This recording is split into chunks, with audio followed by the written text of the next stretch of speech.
Hello and welcome to Jam Cam YouTube channel and पढ़रे chemistry app. आप सभी का एक बार फिर से स्वागत किया जाता है। CUET PG 23 का जो एग्जाम हुआ था उसका इनऑर्गेनिक केमिस्ट्री का सॉल्यूशन मैं आपको पहले ही प्रोवाइड कर चुका हूं और इस वीडियो में हम डिस्कस करेंगे ऑर्गेनिक केमिस्ट्री के जो क्वेश्चंस आए थे उनका सॉल्यूशन। तो ऑर्गेनिक केमिस्ट्री के हमारे पास 25 क्वेश्चन आए थे। ऑर्गेनिक मॉडरेट लेवल की ही थी, इजी ही थी, तो उसके क्वेश्चंस को डिस्कस करेंगे। अगर आप CUET PG 24 या 25 की प्रिपरेशन करना चाहते हैं तो हमारी ऐप है पढ़रे केमिस्ट्री, प्ले स्टोर पे भी अवेलेबल है। वीडियो के डिस्क्रिप्शन में आपको इसका लिंक मिल जाएगा।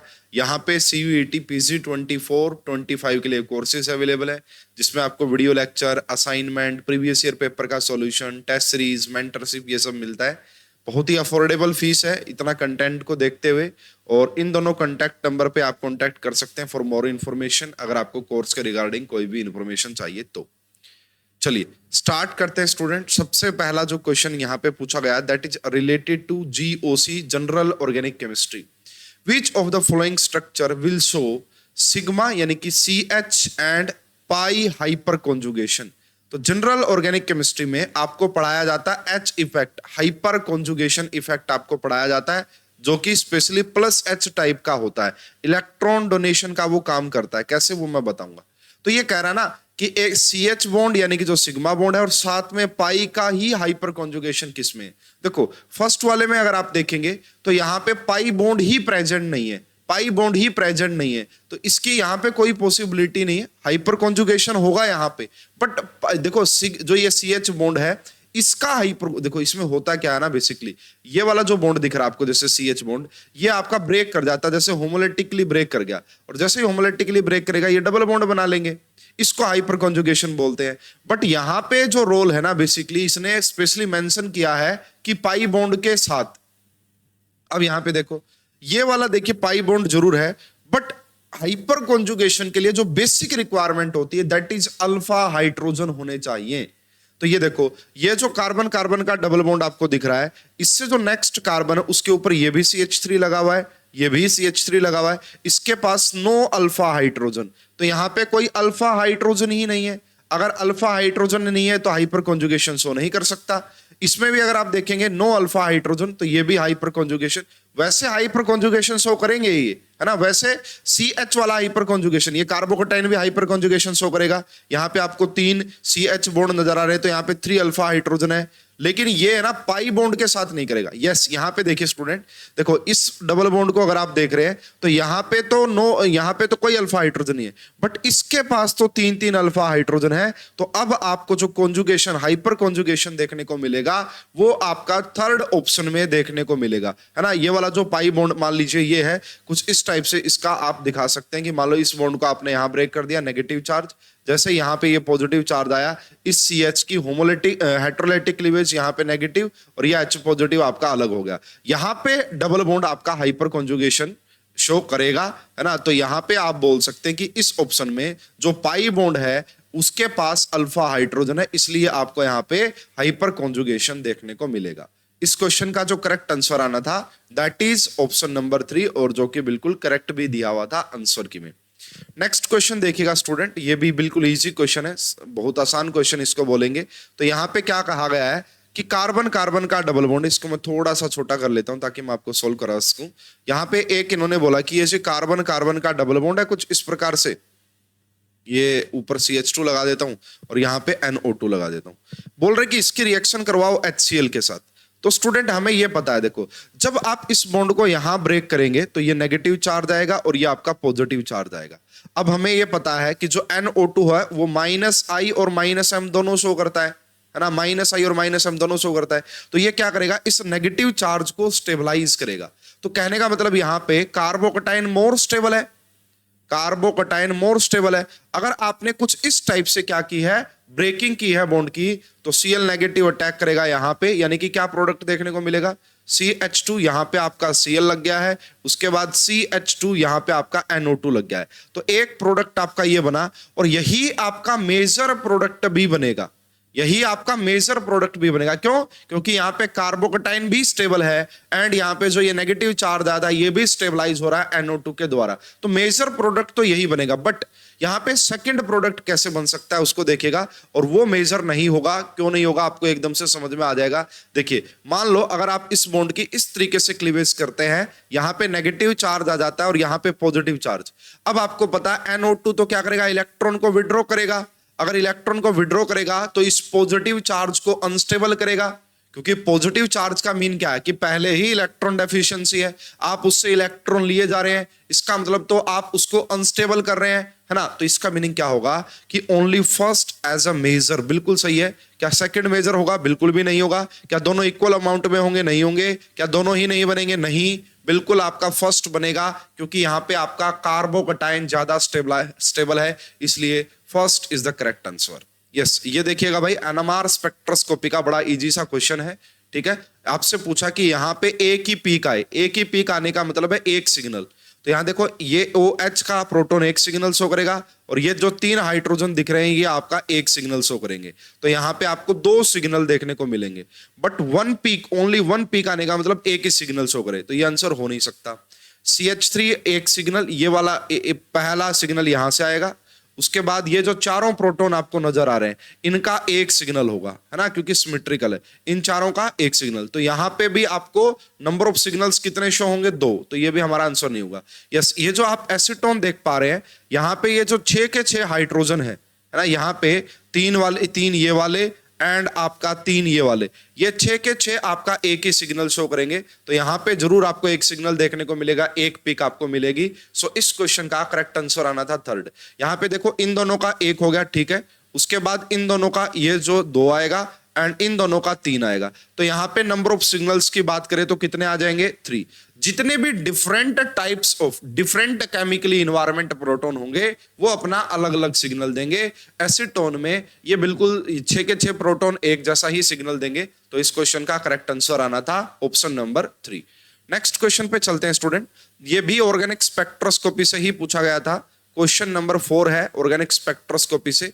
What are the splitting pattern of NMR signal in increasing order of delta, यानी कि केमिकल शिफ्ट। देखिए, यहाँ पे 2 सिग्नल मिलेंगे हमें। एक तो ये जो प्रोटॉन दिख रहा है ये अपना सिग्नल शो करेगा, और 2 ये जो प्रोटॉन दिख रहे हैं ये अपना सिग्नल शो करेंगे, है ना। 2 ये दिख रहे हैं। अब देखो भाई, किसकी केमिकल शिफ्ट की वैल्यू ज्यादा होगी? तो ये देखो, यहाँ पे आपका क्या लगा हुआ? Br2। तो माइनस आई इफेक्ट होता है Br का। तो ये माइनस आई से इलेक्ट्रॉन को विड्रॉ करेंगे, तो यहां पे आपका डीसिल्डेड होगा, इसलिए इस वाले की केमिकल शिफ्ट की वैल्यू मोर होगी। इसका डेल क्या होगा? मोर होगा। ठीक है, डेल क्या होगा? मोर। अब ये देखिए, अगर हम देखें यहां पे इसको, इससे नेक्स्ट कार्बन पे कितने प्रोटॉन है? 2। तो ये वाला जो प्रोटॉन होगा ये क्या शो करेगा? ट्रिपलेट। क्या शो करेगा? ये आपका ट्रिपलेट। और ये 2 प्रोटॉन जो है इनसे नेक्स्ट कार्बन पे एक ही प्रोटॉन है, तो ये वाले दोनों क्या शो करेंगे? आपका डबलेट। ये वाले दोनों क्या शो करेंगे? आपका डबलेट।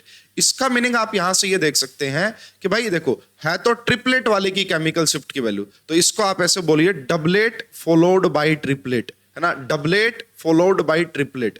इसलिए आप इस क्वेश्चन का जो करेक्ट आंसर है that is option number first लगा सकते हैं, doublet followed by. Increasing order बोला है ना केमिकल शिफ्ट का, तो भाई इंक्रीजिंग ऑर्डर तो यही आएगा कि ट्रिपलेट वाला जो प्रोटॉन है उसकी केमिकल शिफ्ट की वैल्यू आपका ज्यादा होगी। ठीक है, उसके बाद देखो, ट्रिपलेट फॉलोड बाय सिंगलेट, ये तो ऑप्शन में नहीं आ सकता था। Singlet followed by doublet option में नहीं आ सकता था। ट्रिपलेट फॉलोड बाय डबलेट ये भी देखो हो सकता है, लेकिन थोड़ा सा फर्स्ट और सेकंड ऑप्शन में जरूर कंफ्यूजन रहेगा कि किस पॉइंट ऑफ व्यू से ये बोल रहा है। ठीक है, तो फर्स्ट और, लेकिन इसका जो आंसर की है टेंटेटिव, उसमें फर्स्ट आंसर दिया हुआ है जो कि थोड़ा बहुत रिलेटेबल है, बोल सकते हैं। ठीक है, बाकी फाइनल आंसर क्या आएगी जब देखते हैं कि क्या बोला गया है। यस, नेक्स्ट क्वेश्चन देखिएगा स्टूडेंट। आपको पढ़ाया जाता है ना, यहाँ पे ये देखिएगा, phenol derivatives can be prepared from corresponding chlorobenzene derivatives with nucleophilic substitution reactions. तो भाई एरोमेटिक सब्स्टिट्यूशन रिएक्शंस आपने सुनी होंगी, जैसे भाई क्लोरोबेंजीन है, क्लोरोबेंजीन, इससे आपको फिनोल बनाना है या कोई और आपको बनाना है, यहाँ पे इसकी रिएक्शंस अगर आप करवा देते हैं, मान लो किसके साथ करवा देते हैं, फॉर एग्जांपल CH3O नेगेटिव के साथ करवा देते हैं, तो यहाँ पे आपका क्या बन जाता है? ये कुछ इस टाइप से बन जाएगा। क्लोरीन यहाँ से निकलेगा एंड यहाँ पे OCH3 आके लग जाएगा। इस टाइप की जो रिएक्शंस होती हैं इसे एरोमेटिक न्यूक्लियोफिलिक सब्स्टिट्यूशन रिएक्शंस बोला जाता है। तो अब ये कह रहे हैं भाई यहाँ पे, है ना, कि रिएक्शन ओनली एट व्हेन, ये कब होती है रिएक्शन? जब यहाँ पे इनके साथ कैसा ग्रुप लगाओ, तो ज्यादातर आप स्टूडेंट अगर देखेंगे ना, तो यहाँ पे जो जी ग्रुप लगा होगा वो आपका इलेक्ट्रॉन विड्रॉइंग नेचर का होना चाहिए। जो आपका जो डी यहाँ पे जो जी ग्रुप लगा होता है, अगर ये इलेक्ट्रॉन विड्रॉइंग नेचर का है तो ही यहाँ पे बात बनती है, ठीक है। तो ही यहाँ पे, क्योंकि होता क्या है ना, बेसिकली मान लीजिए कि यहाँ पे पहले क्या होता है, ये अटैक करेगा कुछ इस प्रकार से, Cl का जो लीव करना वो बाद का स्टेप होता है। यहाँ पे कुछ इस ये वाला बॉन्ड ब्रेक करता है, और ये वाला बॉन्ड जब ब्रेक करेगा तो यहाँ पे ये नेगेटिव चार्ज आएगा, यहाँ पे पॉजिटिव चार्ज है। अब इस नेगेटिव चार्ज, जितना ज्यादा ये नेगेटिव चार्ज स्टेबलाइज होगा उतना ज्यादा ही इसका रेट होता है। तो ये नेगेटिव चार्ज किसके द्वारा स्टेबलाइज होगा, इलेक्ट्रॉन विड्रॉइंग ग्रुप के द्वारा स्टेबलाइज होगा। तो जितने ज्यादा इलेक्ट्रॉन विड्रॉइंग ग्रुप लगे होंगे उतनी ज्यादा इसकी रिएक्टिविटी बढ़ती जाती है एरोमेटिक न्यूक्लियोफिलिक सब्स्टिट्यूशन रिएक्शन की। तो इस क्वेश्चन का करेक्ट आंसर आएगा आपका ऑप्शन नंबर 2। इस क्वेश्चन का करेक्ट आंसर आएगा ऑप्शन नंबर 2, ठीक है। नेक्स्ट क्वेश्चन की बात कर लेते हैं स्टूडेंट। ये भी रिएक्शन मैकेनिज्म से ही रिलेटेड क्वेश्चन है, रिएक्शन मैकेनिज्म से रिलेटेड। तो इसका प्रोडक्ट बताइए। देखिए ये आपका 3 डिग्री अल्काइल हैलाइड है और ये आपका एक बेस है। तो यहां पे आप सोच सकते हैं कि 2 पॉसिबिलिटीज हो सकती हैं। या तो यहां पे हो सकता है SN1 रिएक्शन, या हो सकती है यहां पे E1 एलिमिनेशन। दोनों ही पॉसिबिलिटीज हैं यहां पे। तो देखो इनकी कोई पॉसिबिलिटी नहीं है इन दोनों प्रोडक्ट की। OCH3 कहां से आ गया, कहीं से नहीं आ सकता। इन दोनों प्रोडक्ट की कोई पॉसिबिलिटी नहीं है। ये वाला जो प्रोडक्ट बना है वो बना है SN1 रिएक्शन से, और ये वाला जो प्रोडक्ट बना है वो बना है आपका E1 एलिमिनेशन से। तो ये ऑब्जर्व किया गया है जब भी आप 3 डिग्री अल्काइल हैलाइड लेते हैं, स्पेशली ब्रोमीन वाला, और यहां पे इथोक्साइड आयन आप लेते हैं, तो आपका एलिमिनेशन रिएक्शन वहां पे होती है और आपका सब्स्टिट्यूशन देखने को नहीं मिलती। तो सबसे पहले क्या हुआ होगा यहाँ पे, सबसे पहला स्टेप यही है भाई, यहां से आपका जो कार्बोकटायन है वो फॉर्म हुआ होगा, Br यहां से निकला होगा, है ना। E1 का पहला स्टेप यही होता है, ये कार्बोकटायन बना, और इसके बाद यहां से आपका इन तीनों में से मतलब कहीं से भी प्रोटॉन हटा दो तो यहाँ पे आपका अल्कीन की फॉर्मेशन हो जाएगी। तो third is the correct answer. यहाँ पे एलिमिनेशन होता है ना कि substitution. Yes student, question number 7, और इसमें थोड़ा सा ऑब्जेक्शन आप लगा सकते हैं। मुझे जहां तक लग रहा है कि इसमें आपका ऑब्जेक्शन बनता है ना। देखिए इसमें पहले स्टेटमेंट पढ़ते हैं, असर्शन पढ़ते हैं, क्या करें। Terpenes are the polyisoprenes with molecular formula this and N is used to determine the types of terpene in mono, di, tri। बिल्कुल सही है भाई। जो टर्पिनोइड्स होते हैं उनका जनरल फॉर्मूला यही होता है, और जैसे जैसे आप N की वैल्यू चेंज करेंगे, 1 है तो आइसोप्रीन बन गया, 2 है तो ये बन जाएगा, तो ये बनते जाते हैं। ये बिल्कुल ठीक है, बिल्कुल करेक्ट स्टेटमेंट है। Terpenes are made up of the arrangement of 2-methyl 1,3-butadiene units in head to tail manner। ये भी बिल्कुल सही है, और ये बात बिल्कुल सही है। अगर आप देखो इसमें 2 टर्पिनोइड्स को देखेंगे, देखो इसमें ब्यूटाडाइन बना दो, ये ब्यूटाडाइन हो गया, और दूसरे पे मिथाइल लगा दो। ये तो ये जो यूनिट्स है ना, एक ये यूनिट हो गई, एक और ऐसी यूनिट आएगी, है ना, एक और ऐसी यूनिट आएगी, ये दोनों आपस में मिलेंगी, और मिलने के बाद ये क्या बनाएंगे, आपका टर्पीन्स बनाएंगी ना। बहुत अलग अलग टाइप के टर्पेनिन्स बनते हैं। जब ये दोनों यूनिट जुड़ेंगी तो आपका हेड टू टेल जुड़ती हैं, कई बार हेड टू हेड जुड़ती हैं, ठीक है। लेकिन देखो स्टेटमेंट दोनों बिल्कुल सही है। और अगर आप देखेंगे भाई ये जो पोलीआइसोप्रीन्स है, जो टर्पीन्स है, वो बनते कैसे हैं, वो इन्हीं की ये जो यूनिट्स होती बार बार ये रिपीट होती तभी तो बनते हैं। तो मेरे को तो क्या लग रहा है, इसका आंसर फर्स्ट आना चाहिए कि both A and R R true, दोनों सही है, and R is the correct explanation of A, ठीक है। और लेकिन इसका जो आंसर की मैं आंसर दिया है दैट इज सेकंड दिया है, ठीक है, जो कि देखो ये कह रहा है कि करेक्ट एक्सप्लेनेशन नहीं है। असर्शन रीजन में थोड़ी सी प्रॉब्लम होती है स्टूडेंट्स को अटेम्प्ट करने में, क्योंकि देखो वैसे ये तो ठीक है कि दोनों स्टेटमेंट है, अगर ठीक है तो ये इसके साथ रिलेट कर भी रही है और ये बिल्कुल वैलिड है। तो मुझे ये लगता है कि इस क्वेश्चन का जो करेक्ट आंसर आएगा दैट इज फर्स्ट, ठीक है। हालांकि टेंटेटिव आंसर की मैं सेकंड दिया है, जो कि बाद में पक्का चेंज हो जाएगा। तो first is the correct answer. Next हम चलते हैं आगे। यहाँ पे देखिएगा भाई, ये क्वेश्चन भी असर्शन रीजन का क्वेश्चन है, और ये काफी प्रॉब्लम करते हैं ऐसे क्वेश्चन जब आते हैं एग्जाम में स्टूडेंट्स को। तो ये कह रहा है हालोजिनेशन ऑफ 2-मिथाइल प्रोपेन, जब आपने उसका हालोजिनेशन करवाया तो ये X, जब आपने ये वाला जो बना ना 1 डिग्री अल्काइल हैलाइड बना तो वो माइनर प्रोडक्ट है, और 3 डिग्री अल्काइल हैलाइड बना तो वो मेजर प्रोडक्ट है। With chlorination giving a larger amount of minor product than bromination. तो भाई ये देखो, जब हम क्लोरीनेशन और ब्रोमी अलग अलग करवा के देखते हैं तो बिल्कुल यहाँ पे डिफरेंसेस आता है। ये डिपेंड करता है कि आप क्लोरीनेशन करवा रहे हैं या फिर ब्रोमिनेशन करवा रहे हैं। फ्री रेडिकल में मैंने इसके बारे में बिल्कुल डिटेल में डिस्कशन किया था, फ्री रेडिकल में। ठीक है, तो ये ठीक है सरसन, ठीक है। Tertiary free radical are more stable than primary ones, ये बिल्कुल सही होता है। 3 डिग्री जो फ्री रेडिकल होता है वहां पे नंबर ऑफ अल्फा हाइड्रोजन ज्यादा है, 9 है, और प्राइमरी वाले में 2 ही या 3 होते हैं, इसलिए ये भी ठीक है, ये दोनों ठीक है। लेकिन है ना, इनका कोई रिलेशन आपस में बनेगा नहीं, यहाँ पे इनका कोई रिलेशन आपस में बनेगा नहीं, तो इसलिए इस क्वेश्चन का जो करेक्ट आंसर है दैट इज 2। इसके पीछे जो रीजन होता है ना वो अमाउंट का होता है। यहाँ पे स्टेबिलिटी का कोई खास रीजन नहीं होता, अमाउंट का थोड़ा सा इशू होता है। भाई आप किस अमाउंट में ले रहे हैं, टेम्परेचर का भी रोल रहता है। ठीक है, तो इस क्वेश्चन का करेक्ट आंसर सेकंड आएगा। यस, ये क्वेश्चन देखिएगा स्टूडेंट, ये इजी क्वेश्चन है ना। आपसे पूछा कि भाई मोनोनाइट्रोफिनोल से बताओ कौन सा सबसे ज्यादा एसिडिक होगा, तो ये रहा जी आपका सिंपल नाइट्रोफिनोल। अच्छा, यहां पे आपका फिनोल, और एक है ऑर्थो पोजीशन पे लगा दिया, एक में मेटा पोजीशन पे लगा दिया, और एक में पैरा पोजीशन पे लगा दिया। एक में आपका OH, यहां पे आपने मेटा पे लगाया, और एक आपने लगाया आपका यहां पे। ठीक है, ये OH और यहां पे NO2। तो स्टूडेंट पहला जो इंपॉर्टेंट पॉइंट है वो तो ये है, भाई ये देखो, ये जो NO2 है ना, ये अगर ऑर्थो या पैरा पोजीशन पे लगाओ तो यहां पे ये -I भी शो करता है और -M भी शो करता है। अगर वो मेटा पे लगा हुआ तो सिर्फ -I शो करता है, अगर मेटा पे लगा हुआ तो सिर्फ -I शो करता है, अगर वो पैरा पे लगा हुआ -I और -M दोनों शो करता है। ठीक है, तो ये देखो, जैसे ही आपका यहां से हाइड्रोजन निकलेगा, कॉन्जुगेट बेस बनेगा, तो NO2 उसको अट्रैक्ट करेगा, तो -M तो दोनों में सेम है। अब आप बोल सकते हैं जी इसका -I तो डिस्टेंस पर डिपेंड करता है, और ये तो ज्यादा क्लोज है, तो ये ज्यादा स्टेबल कॉन्जुगेट बेस बनेगा, इसलिए ए मोस्ट एसिडिक होना चाहिए था, बट होता नहीं है। सबसे ज्यादा एसिडिक होता है पैरा नाइट्रोफिनोल। क्यों? देखो यहां पे रीजन ये दिया जाता है कि ये जो आप प्रोटोन देख रहे हैं ना, ये जो प्रोटोन है ऑर्थो नाइट्रोफिनोल में, ये डेल पॉजिटिव एंड इस ऑक्सीजन का, तो यहां पे इंट्रामोलिकुलर हाइड्रोजन बॉन्डिंग होती है। यहां पे क्या रीजन दिया जाता है, यहां पे रीजन दिया जाता है कि यहां पे आपका इंट्रामोलिकुलर H बॉन्डिंग हो रही है। इस इंट्रामोलिकुलर H बॉन्डिंग की वजह से, इस इंट्रामोलिकुलर H बॉन्डिंग की वजह से ये प्रोटोन आपका यहां से एब्स्ट्रैक्ट नहीं हो पाता है। अगर प्रोटोन ही नहीं जाएगा तो वो अच्छा बेस नहीं होगा। इन दोनों का कंपैरिजन आपको समझ में आ ही गया होगा।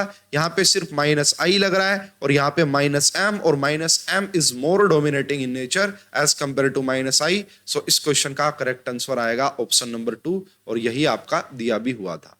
नेक्स्ट क्वेश्चन, यस स्टूडेंट, इसमें फिर से ऑब्जेक्शन लगेगा, इस क्वेश्चन में फिर से ऑब्जेक्शन लगेगा। भाई इसका जो आंसर दिया गया है वो ये दिया गया है कि सिर्फ और सिर्फ आपका सेकंड प्रोडक्ट बनेगा, है ना, ये दिया हुआ है टेंटेटिव आंसर की में। तो इन्होंने पहली बात तो देखो, प्रिडिक्ट द करेक्ट प्रोडक्ट्स, कौन कौन से प्रोडक्ट बन सकते हैं, तो भाई दोनों बन सकते हैं, ये जो दोनों ऑपोजिट, हालांकि इसके अलावा एक और बन सकता है, 3 प्रोडक्ट बनते हैं इसके। लेकिन अगर मेजर प्रोडक्ट पूछता तो डिफरेंट कहानी थी, मेजर प्रोडक्ट पूछता तो अलग कहानी थी, बट यहां पे कोई मेजर नहीं पूछा है, तो ये क्या आएगा आपका बोथ 1 and 2। क्या है ये पूरा मैं अभी एक्सप्लेन करता हूं। ओनली 2 इज नॉट पॉसिबल, ये पक्का आपका चैलेंज होगा, एंड इसका जो करेक्ट आंसर मिलेगा आपको 3। मैंने आपको बेंजाइन इंटरमीडिएट पढ़ाया हुआ है और मैंने क्लास में डिस्कस किया था इस क्वेश्चन को, एज इट इज क्लास में डिस्कस किया हुआ क्वेश्चन है ये, एज इट इज, बिल्कुल कोई भी इसमें वो नहीं है कि भाई आपको ना करवाया हो, बिल्कुल एज इट इज है। और मैंने आपको जो क्वेश्चन करवाया था उसमें मैंने आपसे पूछा था बताओ इसके कितने possible product possible, as it is question है वहीं से। ठीक है, ये रहा, देखो मैंने उसी को इस फॉर्मेट में मॉडिफाई कर दिया। तो this is related to benzyne intermediate, कैसे बनेगा आइए देख लेते हैं। NaNH2 and liquid ammonia. तो सबसे पहले क्या होगा भाई, ये अपना प्रोटोन, अब देखो यहाँ पे 2 प्रोटोन अवेलेबल है, मैं कह रहा था ना 3 प्रोडक्ट बन सकते हैं, ये वाला हाइड्रोजन भी है और एक ये ग्रीन वाला हाइड्रोजन भी है। तो यहाँ पे आपका भाई दो है। पहले मान लो आपने ये निकाला यहाँ से प्रोटोन, मैं ग्रीन वाले से करके बता रहा हूं पहले। तो यहाँ पे 3 प्रोडक्ट पॉसिबल हो सकते हैं टोटल। यहाँ पे नेगेटिव चार्ज, ये डबल बॉन्ड, ये आपका Br, यहाँ पे आपका एज इट इज ये आपका OCH3। अब ये यहाँ अटैक करेगा, Br यहाँ से बाहर निकलेगा। तो जैसे ही Br यहाँ से बाहर निकला है, अब आपका यहाँ पे बेंजाइन बन गया है और यहाँ पे आपका OCH3 बन गया है। ठीक है, और OCH3 यहाँ पे सिर्फ और सिर्फ -I का काम करता है। अब देखो भाई NH2 नेगेटिव का अटैक करवाना है न्यूक्लियोफाइल का, है ना। ये जो बेंजाइन इंटरमीडिएट होता है ये होता है एलिमिनेशन देन एडिशन। पहले देखो ब्रोमीन का एलिमिनेशन हो गया, उसके बाद NH2 ऐड करेगा। अगर ये यहाँ पे ऐड करे तो इस देखो ये कहाँ पे, अगर आपने इसको यहाँ मूव किया है तो ये यहाँ पे ऐड करेगा। देखना एक मिनट, इसको आपको समझ में आ जाएगा। नेगेटिव चार्ज, ये आपका OCH3, ये डबल बॉन्ड ये रहा, और यहाँ पे आपका NH2 लग गया है। और दूसरी पॉसिबिलिटी क्या है कि आप इसका अटैक कहाँ पे करवा सकते हैं भाई, दूसरा आप ऑर्थो पे अटैक करवा सकते हैं। तो ये आपका OCH3, ये डबल बॉन्ड ये रहा, और यहाँ पे आपका NH2 लग गया, यहाँ पे नेगेटिव आ गया। दोनों को प्रोटॉन दे देंगे, दोनों को प्रोटॉन दे देंगे तो आपका ये प्रोडक्ट। तो क्या दोनों पॉसिबल नहीं है? मेजर नहीं पूछा उन्होंने कि मेजर कौन सा होगा, उन्होंने पूछा है कि ये बताओ भाई पॉसिबल कौन से हैं। तो दोनों पॉसिबल हैं, क्या दिक्कत है, दोनों पॉसिबल है। यहाँ पे भी हाइड्रोजन लग गया और यहाँ पे भी हाइड्रोजन लग गया। अगर पूछते कौन सा मोर स्टेबल है, तो मोर स्टेबल ये होता है, मोर स्टेबल मतलब मोर स्टेबल की बजाय आप वर्ड यूज कीजिए मेजर। अगर आपसे मेजर प्रोडक्ट पूछते तो ये होगा, क्यों? क्योंकि यहाँ पे देखो OCH3 का माइनस आई इफेक्ट होता है, जिसकी वजह से ये यहाँ पे नेगेटिव चार्ज मोर स्टेबलाइज है, मेजर ये बनेगा। लेकिन आपसे क्वेश्चन में मेजर नहीं पूछा, आपसे क्वेश्चन में पूछा कि पॉसिबल प्रोडक्ट बताओ कौन कौन से बनेंगे। तो पॉसिबल तो दोनों ही बनेंगे, हालांकि एक तीसरा भी बनता है जो कि आपका ये रहा है ना। इसको अगर आप देखेंगे अटेम्प्ट करके तो एक और प्रोडक्ट बनेगा। यहाँ पे आप कुछ इस टाइप से बेंजाइन भी बना सकते हैं, और मैंने भाई क्लासरूम में डिस्कस किया था इस क्वेश्चन को बिल्कुल अच्छे से, है ना। आराम से आपको चीजें समझ में आ जाती। ये आपका OCH3 हो गया। अब इससे भी दो प्रोडक्ट पॉसिबल, एक पैरा वाला बनेगा और एक मेटा वाला बनेगा, है ना। देखो इससे भी दो प्रोडक्ट पॉसिबल होते, एक पैरा वाला बनता और एक मेटा वाला। तो मेटा वाला ऑलरेडी यहाँ पे आ चुका है, यानी कि एक एक्स्ट्रा प्रोडक्ट और जो बनेगा वो बनेगा पैरा वाला, है ना। वो कौन सा बनेगा? वो पैरा वाला बनेगा भाई, यहाँ पे ये रहा। तो तीन प्रोडक्ट पॉसिबल हो सकते हैं, बट मेजर प्रोडक्ट आपका सेकंड ये वाला होता है। मेजर प्रोडक्ट ये वाला होता है, नो डाउट, ठीक है। लेकिन एग्जामिनर ने क्या पूछा? Predict the correct products in the following. Major नहीं वर्ड यूज किया, इसलिए इस क्वेश्चन का करेक्ट आंसर आएगा ऑप्शन नंबर 3। टेंटेटिव आंसर के में इसका आंसर सेकंड दिया गया था। ये ऑब्जेक्शन लगेगा इसके ऊपर, और ऑब्जेक्शन लगने के बाद आपका ये करेक्ट हो जाएगा, ठीक है। चलिए जी, मैंने काफी अच्छे से एक्सप्लेनेशन दे दी है। नेक्स्ट क्वेश्चन बड़ा इजी क्वेश्चन है, क्वेश्चन नंबर 11। ये आपसे पूछ रहे हैं which of the following can act as a electrophile. तो इलेक्ट्रोफाइल कौन होते हैं भाई? जो इलेक्ट्रॉन से प्यार करें, है ना। और इलेक्ट्रॉन से प्यार कौन करेगा? जो इलेक्ट्रॉन डेफिशिएंट हो, जो इलेक्ट्रॉन डेफिशिएंट हो वो आपका इलेक्ट्रॉन से प्यार करते हैं। अमोनिया तो ये तो भाई एज ए न्यूक्लियोफाइल के तौर पे ही काम करेगा, इसके पास तो लोन पेयर इलेक्ट्रॉन है, तो ये भी आपका इलेक्ट्रोफाइल के तौर पे नहीं काम करेगा, न्यूट्रल है और ये सब। लेकिन यहाँ पे देखो ये जो दिख रहा है ना आपको, ये वाला क्या ना, तीन इसके साथ 4 फ्लोरीन लगे हुए हैं। और आपको पता फ्लोरीन तो भाई मोस्ट इलेक्ट्रोनेगेटिव एलिमेंट है। फ्लोरीन ये देखो टेट्राहेड्रल बनाना भाई, इसकी करेक्ट स्ट्रक्चर तो टेट्राहेड्रल जैसी बनेगी। तो फ्लोरीन कैसा होता है? मोस्ट इलेक्ट्रोनेगेटिव एलिमेंट बनता है, होता है। तो वो क्या करेगा? यहाँ पे आपका पॉजिटिव चार्ज क्रिएट कर देगा, जिसकी वजह से ये एज ए इलेक्ट्रोफाइल के तौर पे काम करने लग जाएगा। तो यहाँ पे जो पॉसिबिलिटी है वो इसी की है कि ये ही आपका इलेक्ट्रोफाइल के तौर पे काम कर सकता है। नेक्स्ट क्वेश्चन देखते हैं स्टूडेंट। यस, क्वेश्चन नंबर 12, ये भी आपको क्लास में ही पढ़ाया हुआ है, मोस्टली क्वेश्चंस पढ़ाए हुए हैं आपको। Among the following compound which one is used Hinsberg reagent for the identification of primary secondary 3 degree amines.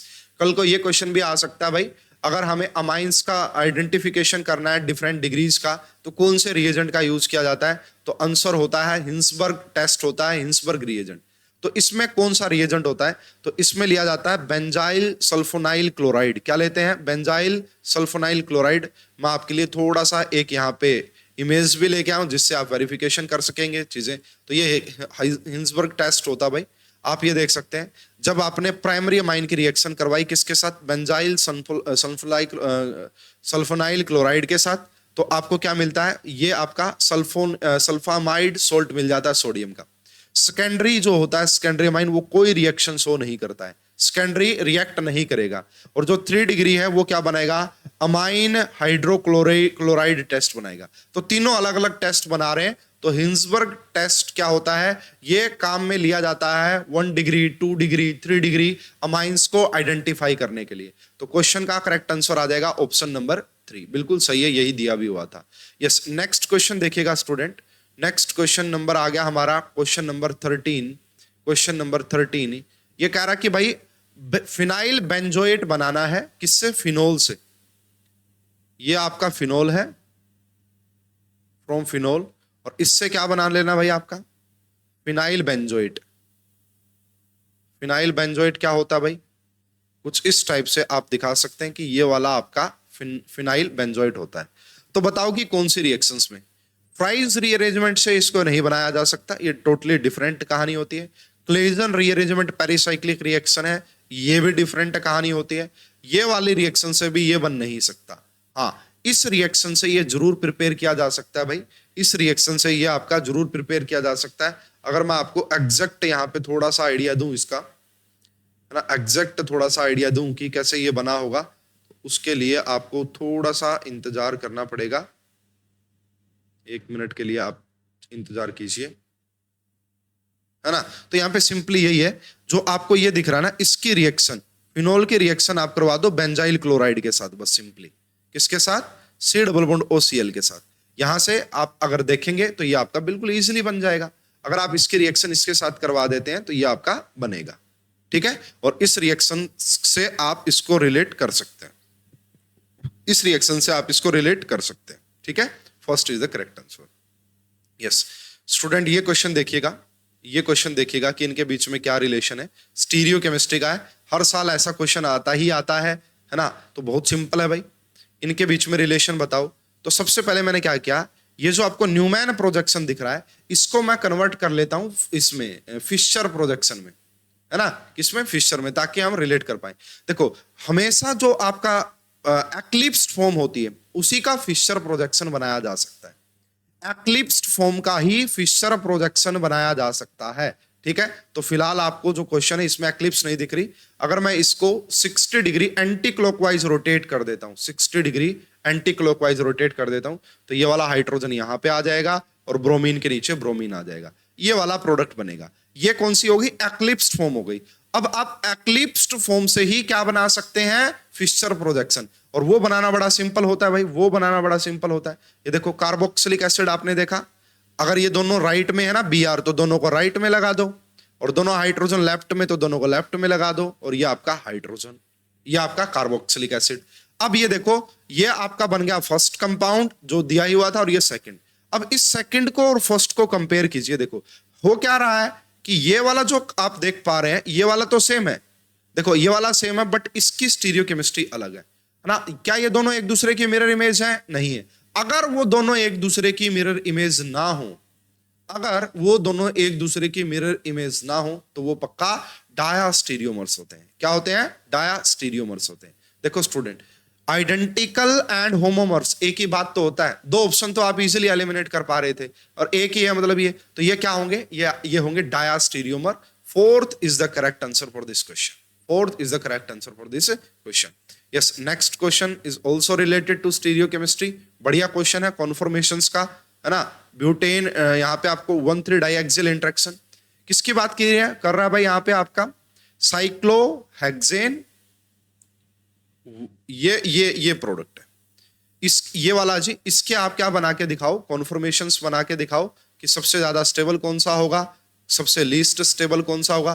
तो ये देखो, इसकी मैं 4 कॉपीज बना लेता हूं और फिर आपको एक्सप्लेन करके दिखाता हूं कैसे, है ना। यहाँ पे डाई एक्सियल इंटरेक्शन देखते हैं और उससे हम इसका इजीली आंसर कर पाते हैं। तो ये आपका हो गया जी फर्स्ट वाला। मैं यहाँ पे अब देखो क्या हो सकता है ना, इसको भाई मैंने क्या किया, इसको यहाँ पे मैंने इसको लगा दिया इक्विटोरियल पोजीशन पे, ठीक है। CH3 इक्विटोरियल, ये 1, ये 2 और ये 3, इसको भी मैंने लगा दिया इक्विटोरियल पे। अगर ये दोनों इक्विटोरियल पे हैं तो इनके बीच में 0 ब्यूटेन गोज इंटरेक्शन, 1,3 डाइएक्सियल इंटरेक्शन नहीं होगा कोई भी यहाँ पे, ठीक है। तो नो 1,3 डाइएक्सियल इंटरेक्शन, और जितने ज्यादा 1,3 डाइएक्सियल इंटरेक्शन होंगे उतनी ज्यादा अनस्टेबिलिटी आती है फर्स्ट, ठीक है। तो यहाँ पे कोई नहीं है। अगर आपने एक को एक्सियल पे लगा दिया और दूसरे को आपने इक्विटोरियल पे लगा दिया, ठीक है, एक पॉसिबिलिटी ये भी हो सकती है। उसके बाद भाई मान लो इसको आपने एक्सियल पे लगा दिया और इसको आपने इक्विटोरियल पे लगा दिया, तो जो 2 और 3 है ना, उनका एक ही पर्पस है, 2 और 3 का। देखो ये हो गया 1, ये हो गया 2 और ये हो गया 3, ये जो हाइड्रोजन दिख रहा है थर्ड नंबर पे ऊपर की तरफ 1 2 3, और ये जो हाइड्रोजन दिख रहा है ऊपर की तरफ, यहां पे आपको क्या देखने को मिलेंगे, 2 ब्यूटेन गोज इंटरेक्शन या 2 1 3 डाई एक्सियल इंटरेक्शन। तो यहां पे आपको 2 1 3 डाई एक्सियल इंटरेक्शन देखने को मिलेंगे। सेम यहां पे भी देखो, ये अगर 1 है, ये 2, तो यहां पे ये रहा, और यहां पे 1 2 और ये रहा हाइड्रोजन, तो इनके बीच में भी 2 ब्यूटेन गोज इंटरेक्शन है, 1 3 डाई एक्सियल इंटरेक्शन है। तो उसके बाद लास्ट में अगर आपने दोनों को ही एक्सियल पे लगा दिया, इसको भी एक्सियल पे लगाया और इसको भी एक्सियल पे लगाया, अब आपको क्या देखने को मिलेंगे, ब्यूटेन गोज इंटरेक्शन ज्यादा, 1 2 और 3, ठीक है। यहां पे हाइड्रोजन 1 2 और मिथाइल लगा हुआ, तो ये इसके साथ भी इंटरेक्शन दिखा रहा है, ये इसके साथ भी इंटरेक्शन दिखा रहा है, उसके बाद 1 2 3, ये वाला इसके साथ भी इंटरेक्शन दिखा रहा है 1 2 3। तो यहां पे जो ब्यूटेन गोज इंटरेक्शन है 1 3 डाई एक्सियल इंटरेक्शन है, वो आपका मोर है, ज्यादा है ना, ज्यादा है, ज्यादा, ठीक है। और दूसरी बात, यहां पे मिथाइल और हाइड्रोजन में, बट यहां मिथाइल और मिथाइल में भी ब्यूटेन गोज इंटरेक्शन है ना, 1 3 डाई एक्सियल इंटरेक्शन। तो सबसे ज्यादा अनस्टेबल जो होगा जब आप दोनों को एक्सियल पे लगा रहे हैं, है ना, क्योंकि यहां पे ज्यादा 1 3 डाई एक्सियल इंटरेक्शन है, इन दोनों में सेम ही है। और सबसे स्टेबल कौन सा होगा, इक्वेटोरियल वाला होगा। सबसे स्टेबल कौन सा होगा, इक्वेटोरियल वाला होगा। सो इस क्वेश्चन का करेक्ट आंसर आएगा फर्स्ट, ठीक है। और इसीलिए आपको पढ़ाया भी जाता है स्टीरियोकेमिस्ट्री में, कॉन्फॉर्मेशंस में, कि अगर कोई बल्की ग्रुप है तो कोशिश कीजिए उसको आप इक्वेटोरियल पोजीशन पे लगाइए, वो इसीलिए बोला जाता है, ठीक है। क्वेश्चन नंबर 16 देखिएगा स्टूडेंट, ये कह रहा है जी SOCl2 की रिएक्शन, ये रहा, देखो यहां पे अगर पिरिडीन होता, अगर यहां पे पिरिडीन होता तो ये रिएक्शन हो जाती SNI, लेकिन यहां पे कोई पिरिडीन नहीं है, तो कॉन्फ़िगरेशन का आपका रिटेंशन रहेगा ना, यहां पे कोई पिरिडीन नहीं दिया हुआ। अगर पिरिडीन दिया हुआ होता तो फिर आपका इन्वर्जन होता, अगर पिरिडीन नहीं दिया तो यहां पे क्या होगा, सिंपली यहां पे जहां पे OH दिख रहा है वहां पे क्लोरीन लगा दो, जहां पे OH दिख रहा है वहां पे क्लोरीन लगा दो, थर्ड आएगा। हाँ, अगर पिरिडीन और दे देते साथ में तो फिर इस क्वेश्चन का करेक्ट आंसर फर्स्ट आता, फिर इन्वर्जन हो जाता। यहां पे देखिए ये बिलो दी प्लेन है, ये अबोव दी प्लेन आ गया। ये प्रोडक्ट कब आता, जब आपको पिरिडीन गिवन होता, बट यहां पे पिरिडीन गिवन नहीं है स्टूडेंट, इसलिए इस क्वेश्चन का जो करेक्ट आंसर आएगा दैट इज ऑप्शन नंबर 3, ठीक है। नेक्स्ट क्वेश्चन देखिएगा, यस नेक्स्ट क्वेश्चन, इसको आप जीओसी से भी रिलेट कर सकते हैं। क्वेश्चन नंबर 17, आपसे बोला गया क्या पायरोल है जो लेस बेसिक होता है पिरिडीन से, बिल्कुल सही बात है, बिल्कुल सही बात है। देखो यहां पे ये होता है जी आपका पायरोल, है ना, और पिरिडीन क्या होता है, पिरिडीन होता है ये वाला double bond double bond double bond. तो ये देखो भाई यहां पे होता क्या ना, इसका जो ये लोन पेयर आप देख पा रहे हैं, this is the part of aromaticity. अगर ये एरोमेटिसिटी का पार्ट है तो ये डोनेशन के लिए अवेलेबल नहीं है, ये डोनेट कर नहीं सकता इस लोन पेयर को। बट पिरिडीन का जो लोन पेयर है वो एरोमेटिसिटी का पार्ट होता नहीं है, वो डोनेट कर सकता है, इसलिए pyridine is more basic as compare to pyrrole. बिल्कुल सही स्टेटमेंट है first. Lone pair of electrons of nitrogen atom are delocalised in the ring in the case of pyrrole. बिल्कुल सही है, बिल्कुल सही है। तो इसका करेक्ट आंसर क्या आएगा, फर्स्ट असर्शन एंड रीजन दोनों सही है, एंड आर उसको करेक्टली एक्सप्लेन भी कर रहा है, तो इस क्वेश्चन का करेक्ट आंसर आएगा फर्स्ट, ठीक है। आगे बढ़ते हैं नेक्स्ट। यस ये क्वेश्चन है भाई, ये थोड़ा सा बढ़िया क्वेश्चन है, हेट्रोसाइक्लिक केमिस्ट्री से रिलेट कर सकते हैं। क्वेश्चन नंबर 18, क्वेश्चन नंबर 18, तो ये इसको बोला जाता है भाई आपका फॉर्नल बोला जाता है, ठीक है। अगर आपने इसके ऑर्थो पोजीशन पे एल्डिहाइड लगा दिया और दिस इज एसिटिक अनहाइड्राइड, इनकी रिएक्शन करवाई तो बनता है ये वाला प्रोडक्ट सेकंड। इसको मैंने एक रिसर्च पेपर से देखा है, अभी मैं आपको भी दिखा देता हूं कि किस टाइप से ये रिएक्शन होती है। तो ये एक रिसर्च पेपर में मेंशन था, तो काफी अच्छे से आप देख सकते हैं। देखिए ये आपका फॉर्मल्डिहाइड हो गया, इसकी रिएक्शन आपने किसके साथ करवाई, एसिड अनहाइड्राइड के साथ करवाई, इन द प्रेजेंस ऑफ क्या हो गया, सोडियम इथेनोएट हो गया या पोटासियम इथेनोएट हो गया। तो यहां से क्या बना, फॉर्नलिक अर्लिक एसिड बन गया भाई ये, है ना। हुआ क्या होगा बेसिकली, यहाँ पे जो डबल बॉन्ड इससे ये ऑक्सीजन हटा दिया है, तो ये mechanism is not very much important. ऐसे क्वेश्चन जब आते हैं तो बड़ी प्रॉब्लम होती है भाई। तो ये आपका बिल्कुल करेक्ट आंसर है, ये आपका बिल्कुल करेक्ट आंसर है। और जो आप ऑप्शन नंबर सेकंड देख पा रहे हैं ना कि 3 पोजीशन पे अल्फा फॉर्नाइल आर्क्लिक एसिड, ये बिल्कुल सही है, ये बिल्कुल सही है। इसी का नाम होता है ये वाला, इसी का नाम होगा ये, तो बिल्कुल करेक्ट है। Second is your correct answer. Heterocyclic का डिफिकल्ट क्वेश्चन में इसको बोलूंगा। अगर पहले पढ़ रखा था तो ही, देखो रिसर्च पेपर में ही ये चीजें अवेलेबल है, बुक्स में भी मुझे इजीली मिला नहीं है। ठीक है, नेक्स्ट क्वेश्चन हम देख लेते हैं यहाँ पे भाई। नेक्स्ट क्वेश्चन, क्वेश्चन नंबर 19 है, यूवी स्पेक्ट्रोस्कोपी से आप रिलेट कर सकते हैं। What are the most common electronic transition associated with the carbonyl functional group. तो आप सभी को पता है कि कार्बोनिल में तो क्या होता है भाई, सी डबल बॉन्ड प्रेजेंट होता है, और साथ में ऑक्सीजन के पास लोन पेयर भी अवेलेबल होते हैं। तो सिग्मा 2 पाई यहाँ पे ज्यादातर देखने को नहीं मिलता, सिग्मा 2 एन नॉन बॉन्डिंग भी नहीं देखने को मिलता, non bonding to pi star and pi to pi star, ये दोनों आपको देखने को मिलते हैं कार्बोनिल के केस में, है ना, non bonding to pi star and pi to pi star. तो क्वेश्चन का करेक्ट आंसर क्या आएगा, C and D. Information based question था, अगर आपने पहले पढ़ रखा था तो आप इजिली आंसर कर पाते। यस स्टूडेंट, इस क्वेश्चन को आप थोड़ा सा ध्यान से देखिएगा, जैसे अल्डोल कंडेंसेशन होता ना, वैसी ही कुछ ये रिएक्शन है। सबसे पहले आपको एक एल्डिहाइड गिवन है, एरोमेटिक एल्डिहाइड है, और उसके बाद यहाँ पे NO2। इसमें बस कुछ नहीं करना, जैसे आप क्या करते थे अल्डोल कंडेंसेशन में करते थे ना, वैसा ही कुछ कीजिए। इसके पास 2 अल्फा हाइड्रोजन है और इसके पास ऑक्सीजन है, यहां से ऑक्सीजन और यहां से ये दोनों हाइड्रोजन, वाटर बाहर निकाल दो, वाटर। अगर आपने अल्डोल कंडेंसेशन रिएक्शन पढ़ी है तो वैसा ही कुछ हो रहा है। एग्जैक्ट अल्डोल कंडेंसेशन तो मैं नहीं कहूंगा कि एग्जैक्ट अल्डोल कंडेंसेशन है, बट वैसा ही कुछ आपका यहाँ पे हो रहा है। ठीक है, जैसे कि देखिएगा कैसे यहाँ पे हुआ होगा। ये आपका कार्बन हो गया जिसके ऊपर 2 हाइड्रोजन लगे हुए हैं, और इसी के ऊपर आपका NO2 लगा हुआ है, और इसको अगर आप आगे कनेक्ट करते हैं तो C double bond O and OET लगा हुआ है। तो आपने सिंपली क्या करना है, यहां से आपने सिंपली क्या करना है, ये वाटर बाहर निकाल देना है। तो जो प्रोडक्ट बनेगा, मैं ऊपर बना देता हूं भाई, प्रोडक्ट आपका जो जैसा आपको दिखेगा ये रहा। उसके बाद यहाँ पे देखो CH डबल बॉन्ड हो चुका है कार्बन, इसके ऊपर लगा हुआ है NO2 और इसके ऊपर लगा हुआ C डबल बॉन्ड OET। अगर आप ध्यान से देखेंगे तो आपको ऑप्शन नंबर 4 में ये वाला प्रोडक्ट नजर आ रहा है। अगर आप ध्यान से देखेंगे तो ऑप्शन नंबर 4 में आपका ये वाला प्रोडक्ट नजर आ रहा है। ठीक है, तो 4th is the correct answer.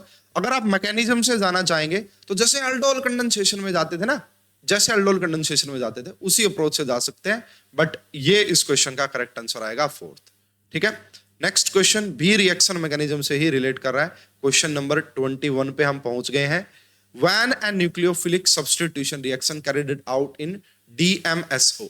तो DMSO एक आपका पोलर एप्रोटिक सोलवेंट होता है भाई, पोलर एप्रोटिक होता है, या कैसा होता है भाई, पोलर तो होता ही है, डाई मिथाइल सल्फो, ये वाला प्रोडक्ट है जी, ये वाला प्रोडक्ट आपका होता है यहाँ लोन पेयर।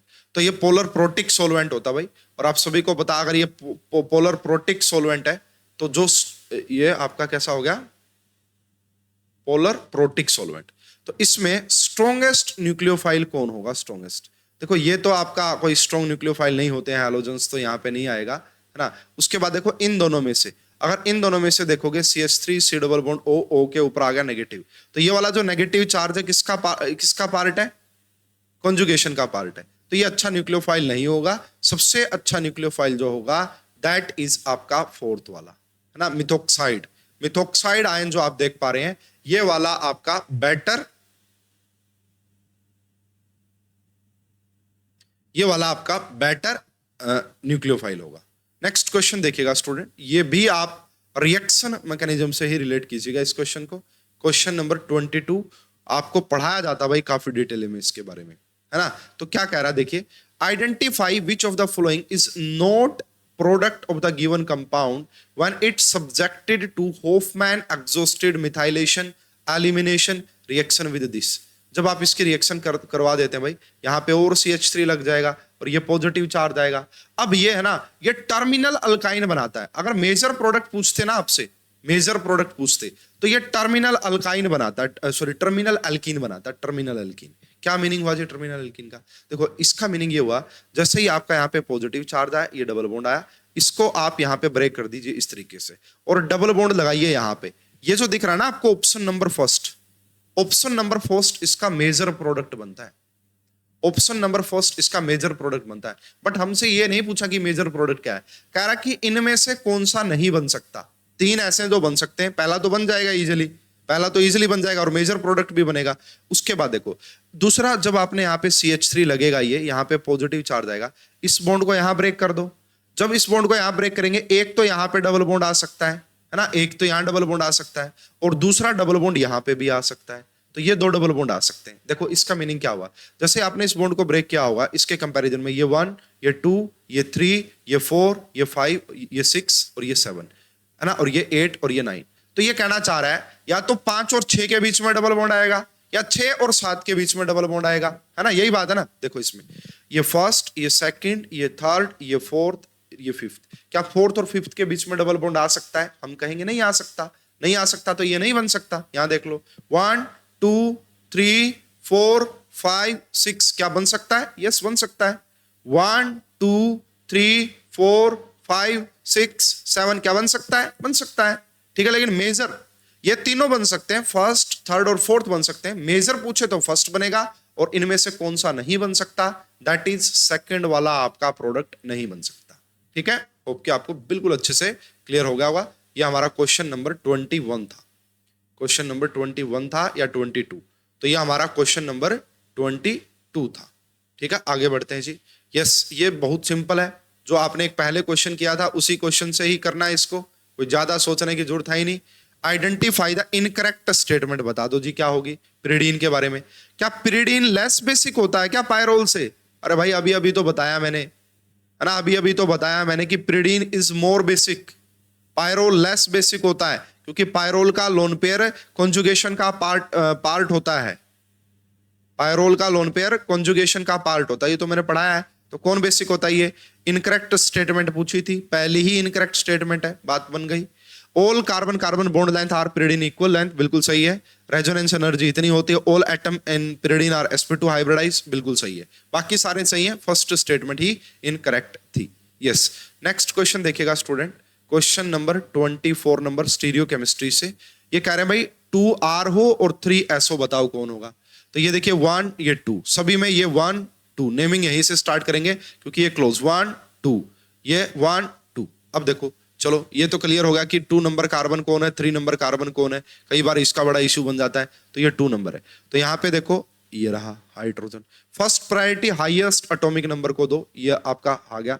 सेकंड प्रायोरिटी इसको जाएगी क्योंकि यहाँ पे कार्बन के साथ OH लगा हुआ है। थर्ड प्रायोरिटी यहाँ पे और फोर्थ प्रायोरिटी यहाँ पे। फोर्थ प्रायोरिटी डैश पे है एंड 1 2 3 के डायरेक्शन क्लॉकवाइज है। अगर फोर्थ प्रायोरिटी डैश पे हो, 1 2 3 के डायरेक्शन क्लॉकवाइज हो, तो R कॉन्फ़िगरेशन होती है। तो यहाँ पे 2R आ रहा है, तो इन दोनों में तो S आएगा 2। आप निकाल के देख लेना चाहिए, है ना, आप निकाल के देख लेना चाहिए। क्यों? 1 2 3 और 4, फोर्थ प्रायोरिटी कहां पे है? वेज पे है और 1 2 3 क्लॉकवाइज, ये S आएगा, ये भी S। लेकिन हमसे बोला कि 2R हो, ठीक है, ये दोनों तो नहीं हो सकते। अब इनमें से देख लेते हैं जी। इनमें से अगर आप देखेंगे तो 3SI ये बोल रहा है आपसे। देखो फर्स्ट प्रायोरिटी इसको जाएगी, सेकंड प्रायोरिटी इसको जाएगी, थर्ड प्रायोरिटी इसको, और फोर्थ प्रायोरिटी कहां पे जाएगी? डैश पे। अब देखो फोर्थ प्रायोरिटी डैश पे और 1 2 3 के डायरेक्शन क्लॉकवाइज, तो क्लॉकवाइज है तो ये R हो गया। R हो गया तो हटा दो, आंसर क्या आएगा अपना? ये कि ये आपका R होगा और ये आपका S। चाहे आप निकाल के देख लीजिए इसको। देखो यहाँ पे first priority, second priority, third priority, fourth priority. Fourth priority wedge पे 1 2 3 डायरेक्शन क्लॉकवाइज, आ गई S कॉन्फ़िगरेशन, आ गई S कॉन्फ़िगरेशन। सो क्वेश्चन का करेक्ट आंसर क्या होगा? Option number 3। सिंपल क्वेश्चन था RS नोमेनक्लेचर का। लास्ट क्वेश्चन जी हमारा ऑर्गेनिक केमिस्ट्री का। लास्ट क्वेश्चन बड़ा ही सिंपल क्वेश्चन है, question number 25। According to Huckel's rule which of the following is not aromatic? Non नहीं पूछ रहा, नॉट एरोमेटिक। पहले वाला 2 पाई इलेक्ट्रॉन है, कॉन्जुगेशन है, सब कुछ है, एरोमेटिक होगा। पहले वाला क्या होगा? एरोमेटिक होगा। यहाँ पे 4 पाई इलेक्ट्रॉन है, अगर 4 पाई इलेक्ट्रॉन तो ये आपका एंटी एरोमेटिक होगा। ये क्या होगा भाई आपका? ये आपका एंटी एरोमेटिक होगा, ठीक है। ये वाला 6 पाई इलेक्ट्रॉन एरोमेटिक होगा, ये ट्रोपेलियम आयन 6 पाई इलेक्ट्रॉन एरोमेटिक होगा। तो इनमें से कौन सा ऐसा है जो कि नॉन एरोमेटिक, नॉट एरोमेटिक होगा? That is second is the correct answer. तो ये थे जी हमारे ऑर्गेनिक केमिस्ट्री के 25 क्वेश्चंस का सॉल्यूशन। 20 क्वेश्चन इजी थे, 5 क्वेश्चन थोड़ा सा आपको प्रॉब्लम क्रिएट कर रहे थे। एंड ऑर्गेनिक में अगर आप ऑब्जेक्शन लगाने की सोच रहे हैं, मतलब जो भी स्टूडेंट, वैसे तो मैं भाई जो बच्चे इसको बाद में रिकॉर्डेड देख रहे हैं वो करेक्ट मिलेंगे उनको, ठीक है, दोबारा एक्सप्लेनेशन की जरूरत पड़ेगी नहीं। तो एक जो आप ऑब्जेक्शन लगा सकते हैं इस क्वेश्चन पे लगा सकते हैं, टर्पिनोइड्स वाले पे, यस, एक क्वेश्चन इस पे ऑब्जेक्शन लग सकता है, इसका आंसर मेरे हिसाब से फर्स्ट आना चाहिए, सेकंड दिया हुआ है, और एक तो कंफर्म ही है। एक कौन सा कंफर्म है भाई आपका, और कौन सा कंफर्म है, और तो कोई कंफर्म नहीं है। तो ऑर्गेनिक, हाँ एक वो रह गया भाई हमारा बेंजाइन इंटरमीडिएट वाला, उसमें भी पक्का क्या लगेगा आपका, ऑब्जेक्शन लगेगा। एक ये वाला, ये जो दो क्वेश्चन है इनके आंसर आपका टेंटेटिव आंसर की में लग दिए हुए हैं, लेकिन फाइनल में आपको बिल्कुल ठीक मिलेंगे। तो ये था जी हमारा ऑर्गेनिक केमिस्ट्री का सॉल्यूशन, बिल्कुल डिटेल में हर एक चीज मैंने आपको काफी अच्छे से क्लियर कर दी है और आपको समझ में आ भी गया होगा। जो भी बच्चे भाई बिल्कुल इन कंसेप्ट को डिटेल में सीखना चाहते हैं तो उनके लिए कोर्स मैंने सजेस्ट कर ही दिया है। और भाई बहुत सारे बच्चे इस वीडियो को यूट्यूब चैनल जैम कैम्प पे देख रहे होंगे, तो आप लाइक और शेयर करते रहिए। और जो भी बच्चे पढ़ रहे केमिस्ट्री पे हैं, जिन्होंने अपना कोर्स ज्वाइन किया हुआ है, वो तो कोर्सेज को, कंटेंट को एंजॉय कर ही रहे होंगे और अपने सिलेक्शन की तरफ बढ़ रहे होंगे। तो इस वीडियो में अभी के लिए इतना ही, नेक्स्ट वीडियो में डिस्कस करेंगे फिजिकल केमिस्ट्री का सॉल्यूशन। Thank you.